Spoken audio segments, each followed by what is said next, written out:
बिस्मिल्लाहिर्रहमानिर्रहीम। ये अब आप दूसरी खबर देख लें कि इस वक्त नेटो जो है वो उसकी बिल्कुल लगता है टुकड़े टुकड़े हो जाएगा नेटो। बिल्कुल उसकी वजह यह है कि ट्रंप ने बड़ा बुलाया इस जंग में भी नेटो को, लेकिन कोई नेटो में से कोई मुल्क ट्रंप के काम ना आया। अब ट्रंप ये कह रहा है कि हमने सारी जिंदगी आपका खर्चा उठाया, हमारे वहां अड्डे हैं, हमने पैसा दिया, हमने आपकी सेफ्टी सिक्योरिटी की, लेकिन जब हमें जरूरत पड़ी तो आप में से कोई ना आया। और इवन सुलह में भी ये मदद नहीं कर रहे। तो ट्रंप जो है वो कह रहा है मेरा ख्याल है कि नेटो टूट जाएगी, अब टुकड़े टुकड़े हो जाएगी नेटो, और ट्रंप नेटो से बाहर निकल जाएगा। लगता तो ऐसा ही है।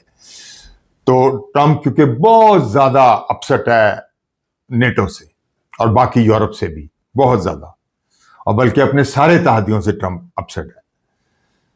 तो अब फ्रांस के मैक्रोन ने कहा कि जो मर्जी हो जाए हम किसी सूरत इस जंग में हासिल नहीं होंगे। स्पेन ने तो यहां तक कह दिया कि हमारा तो जो है वो यानी जो एयर स्पेस है वो भी आप इस्तेमाल नहीं कर सकते, और मेरी जिंदगी में तो कभी भी और मेरे इस टेनोर में आप कभी भी यहां हमसे कोई तवक्का ना रखें कि हम आपकी मदद करेंगे। अमेरिका को साफ कह दिया स्पेन ने भी।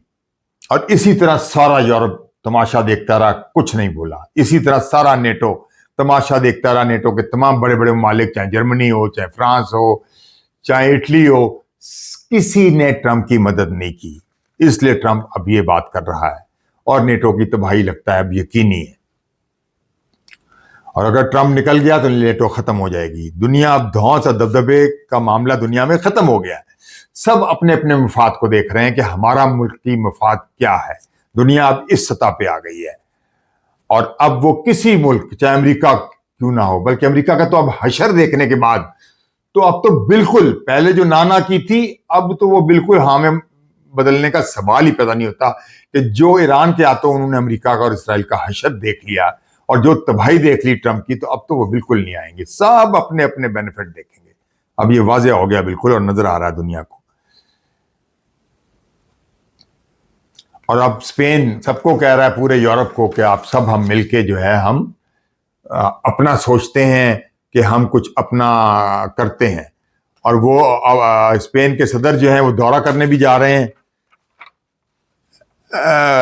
यूरोप का दौरा करने जा रहे हैं। और इसके बाद लगता है कि पूरा यूरोप अपना फैसला अब खुद करेगा कि हमने क्या करना है। वो अमेरिका की अब लगता है कि वो उससे बाहर निकल आए हैं कि अमेरिका की जो उसमें थी, अमेरिका कभी इधर लड़वा देता है, कभी इधर लड़वाता है। जैसे यूक्रेन में यूरोप के साथ हुआ कि ना सिर्फ लड़वाया गया, उनका नुकसान भी हुआ और उनका वो भी खत्म करवा दिया गया। यानी तेल और गैस जो सस्ता मिलता था उससे उनकी इकोनॉमी और यूरोप की तबाह बर्बाद। ये सारा तमाशा जब यूरोप ने देखा तो यूरोप कहता है कि अब मैं क्यों एक ऐसे मुल्क का साथ दूं जो फायदे के बजाय आपको तबाही देगा, आपकी इकोनॉमी तबाह हो जाएगी। तो इसलिए सब अपना मफाद देख रहे हैं, यूरोप हो, नेटो हो, कोई दुनिया का मुल्क हो। और वो जब सोच रहे हैं कि हम अपनी चीन और रूस से अपने ताल्लुकात बनाएं ताकि हमारी इकोनॉमी बेहतर हो, हम उनसे तिजारत करें, और इस तरह हमारी इकोनॉमी बेहतर हो जाएगी, अमेरिका के चुंगल से हम बाहर निकल जाए। और अमेरिका और इसराइल की तबाही के बाद यूरोप की सोच मुकम्मल बदल गई है। ये बात याद रखनी चाहिए कि ट्रंप और नेतन्याहू दोनों का ड्रामा है कि लेबनान की जंग, उस सीज़फायर से कोई ताल्लुक, इस मुज़ाकरा का कोई ताल्लुक नहीं। ये सब ड्रामा है। इन्होंने ड्रामा किया हुआ है ताकि लेबनान की जंग रख के, ताकि उस पर ज्यादा से ज्यादा इस मुज़ाकरात में बेनिफिट लिए जाए।